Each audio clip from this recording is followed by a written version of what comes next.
Here we go. Here we go. Here we go. Welcome, peoples. Let's finish getting set up here to development meeting. That is number 45. And this is It's a treat today because you have read some books. Oh yes. Yes. I read a book. Anders should be happy. I read a book. It's Oh, dude. Tell Anders you finally Yeah, read a book. finally read a book. you should be My allowed God. back into I SOTs. can come back to SOTs. Yes, because this book proves that I am moral and good because I agree with it. That book is, by the way, Post-Capitalist Desire. Is that reversed? For you. Even for the audience? No, for us it's doing a mirror just image for to us. see. Okay, maybe. I don't No, know about that's how that. recordings all work. I think it's reversed for everyone else too. Why would it be? Because if you swap this video, then I'm going to be on this side behind these. Aren't you going to be... No, this is what we're seeing right here is how the video comes up on YouTube. backwards? It's not backwards. It's flipped. But that's the way it is. We're looking at the... So anyways, that's... yes, I read a book. I'm very proud of myself.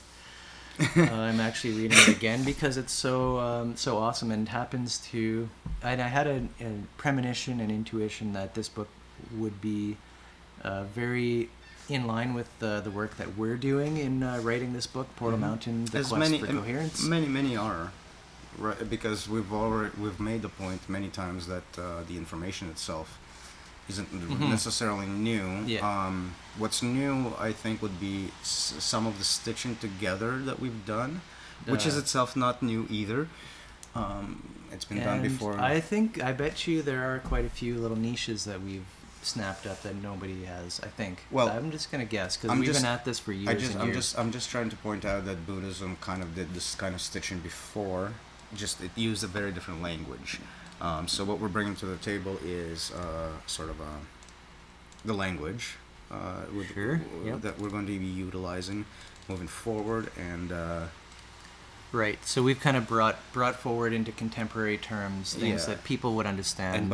And by doing that, we're also utilizing given the space forward and literature. Right. So we've kind of actually brought make the same forward points into that, contemporary have been terms alluded things to that people would understand. And by doing that, we're also utilizing given the space forward and obviously literature. Right. So we've kind of brought a lot of forward the into book, contemporary have been terms alluded things to, that. and the likes of him, and Plato and the likes of him, and lots of different Shoulders of giants, as they say. lots of giants, lots of seemingly disconnected arcs of thought that end up speaking some single kind of singular like, if you will. Isolated in their own. Yeah, a world. truthism, if you let's call it that, a truthism that echoes differently in different ways. Right. So this is, of course, we've been doing these meetings for over a year and a half now, I think, something like that, something crazy like that. For the book itself? The book itself has been just this year, right? Yeah, I think so. Just this year. So these are, of course, casual meetings. You know, we drink our beer, we eat our burritos. Can't really apologize about that. We understand. We argue. We understand that generally, people. This isn't made for a wider audience. This is sort of a way to motivate us to keep, regularly meeting, in a way that our Portal Mountain people at least can kind of hold us accountable. Like we're kind of feel accountable to them. And there's actual development going on. So. And of course, the last couple times at least, and sporadically here and there, there's been good interaction and talking in the chat. Yeah. And of course, we love it when people chat with us. Yep. Either YouTube chat or Telegram, they're both up there, and we're more than happy to go off on tangents. Although we do have a general idea of what we want to do today.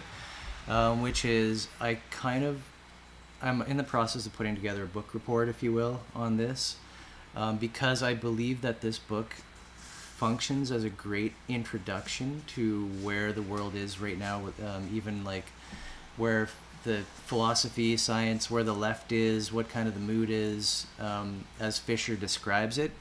And this book came out like last year. It was from his lectures from 2017. Unfortunately, supposedly he took his life. We don't know what actually happened, or if that's it, or I didn't know that. maybe he martyred himself to like make his work more famous. I don't know. He wouldn't have had to do that, but maybe he was taken out because he was getting too close to the raw nerves of the so-called elite or whatever. I don't know.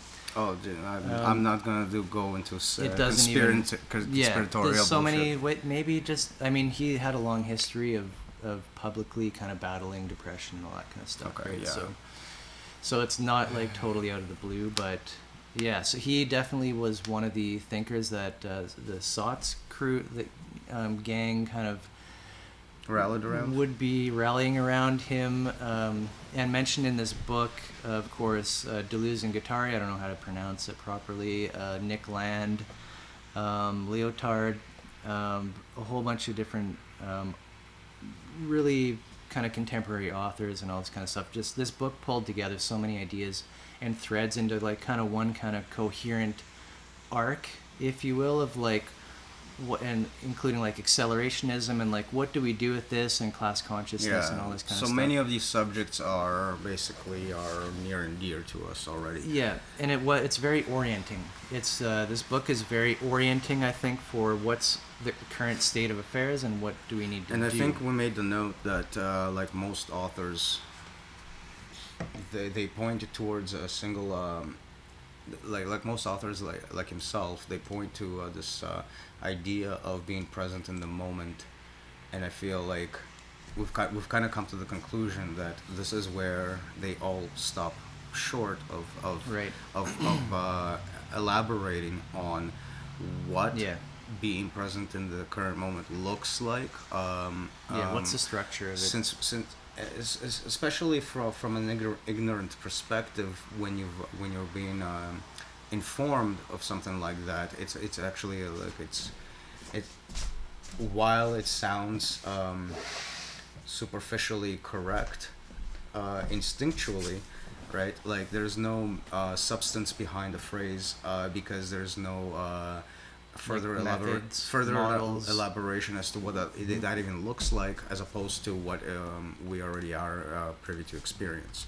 Like, what is the difference between being in the moment versus thinking about the moment, for example?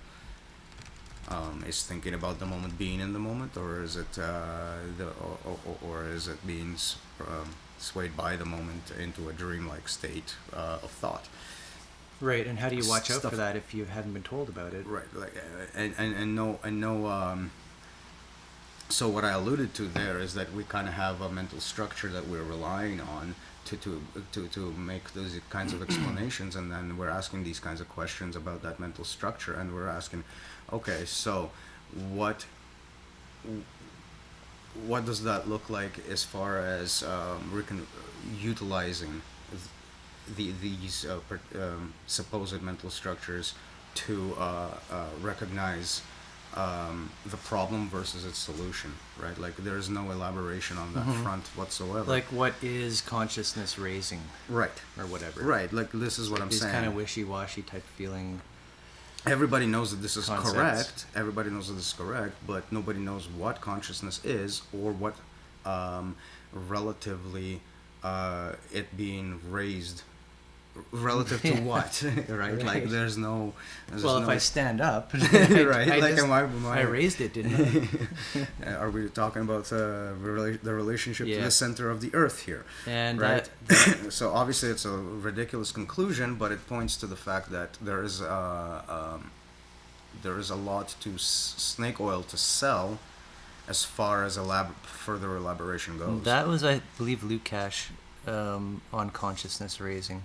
So that's another great part about this book, is we can now, it's like listed off so many concepts that we use, but pulling in the authors and the quotes that they're using to describe all these things. So it's really great to be able to read this. Feels very what do you call it?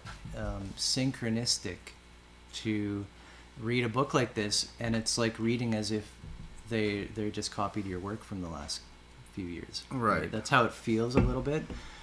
So we kind Yeah. of gives us a feeling that we know we're kind of on the right track with a lot of current thinkers, philosophies, all that kind of stuff. Yeah, I was actually taken slightly aback by realizing that our work on chronology is actually in parallel to the same concept as accelerationism. Mm-hmm.